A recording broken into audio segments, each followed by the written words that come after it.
Welcome everybody to the final howl.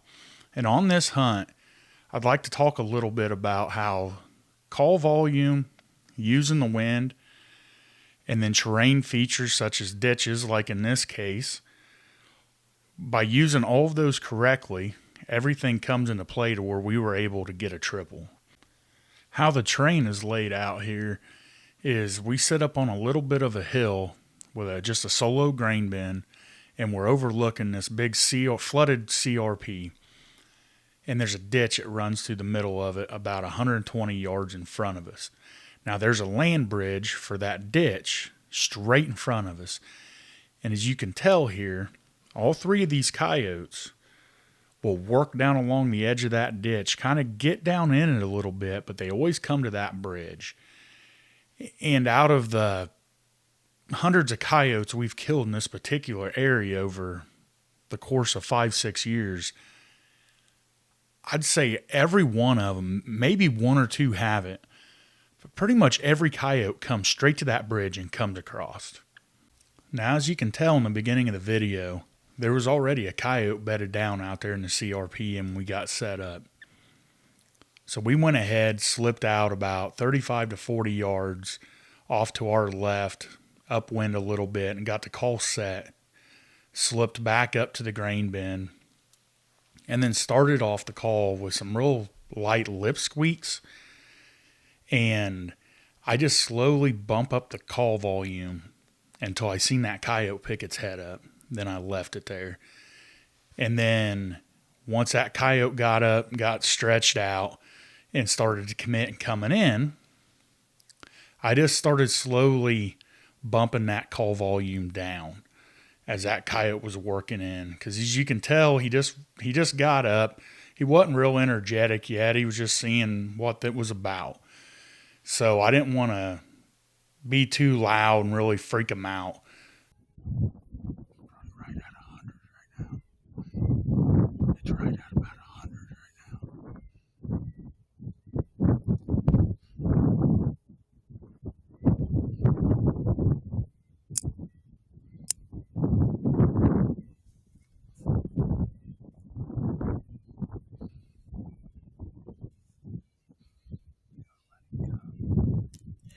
You can take them whenever you want. Yeah.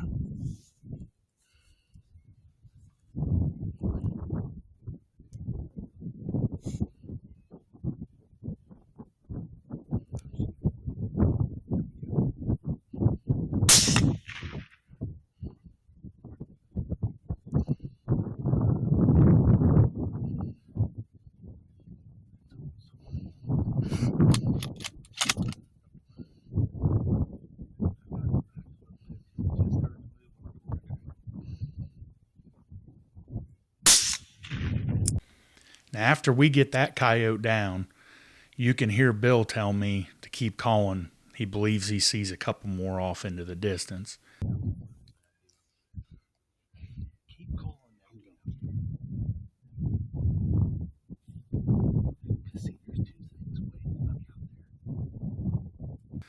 So I switched into a pair howl. And then from that pair howl, I went into a pup distress.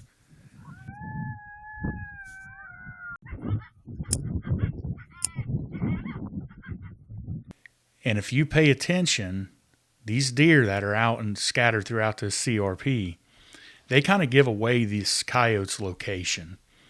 And that's something I've kind of learned over the years, is I like having deer strung out throughout a field I'm calling, because sometimes in that thicker cover like that, to where them coyotes can slip around and the thermal really not pick them up, those deer a lot of times will give away the position of those coyotes. They'll start acting funny. Sometimes they'll take off running. Sometimes you'll see every one of them pick their head up and look a certain direction. A lot of times when that happens, there's a coyote back in there.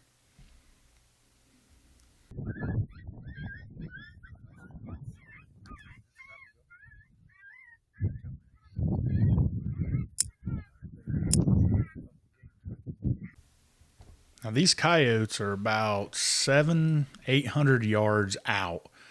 And in this CRP out there, We had just gotten, if I remember, like an inch and a half, 2 inches of rain out in this particular area. And there's real flooded spots, wet spots. So you can see these coyotes kind of working their way around. But ultimately, they're trying to work clear around to get to our downwind side. Now remember, this wind is working left to right across, and we have that ditch about 120 yards in front of us. And as you can tell here in a couple minutes, when these coyotes get clear around, they get to that ditch. And then they just turn around and sit there for about a minute, 2 minutes, and just trying to get our wind, trying to figure out how they can get to us and smell what's going on.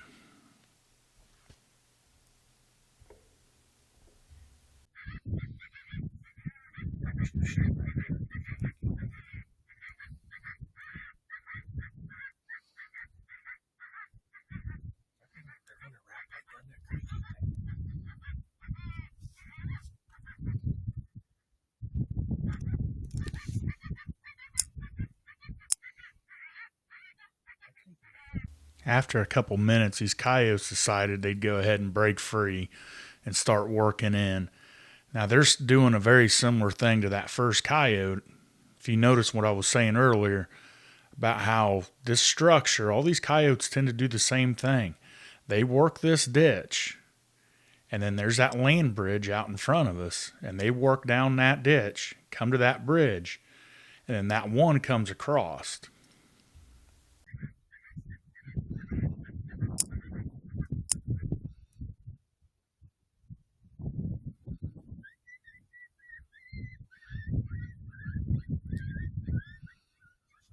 They're in that ditch. I'm watching.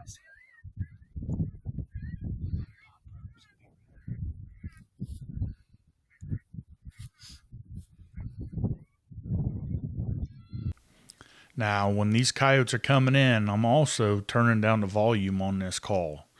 So that way, when they get up there, I can avoid blowing their ears out.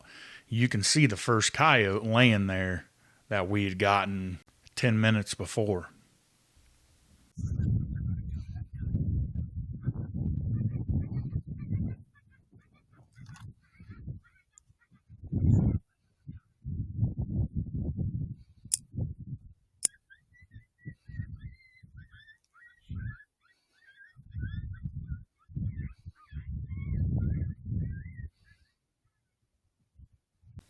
Looking back on it now, both these coyotes are well within our kill zone.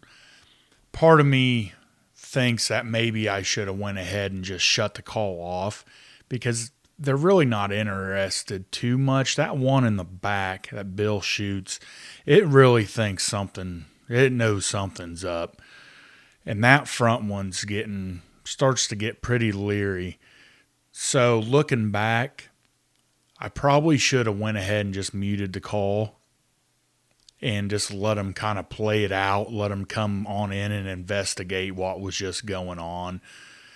At the time, I really don't know what I was thinking. I think I was just more worried about getting the volume down because that one's still kind of committing some, but that back one, it really wasn't having it.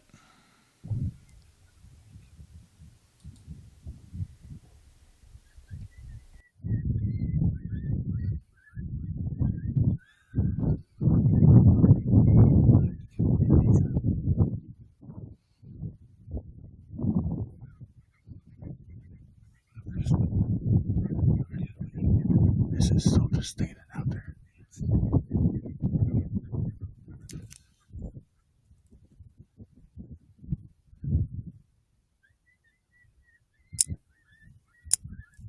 You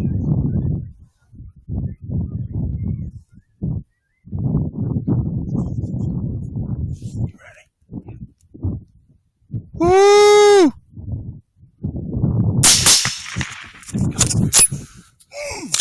Stay on yours.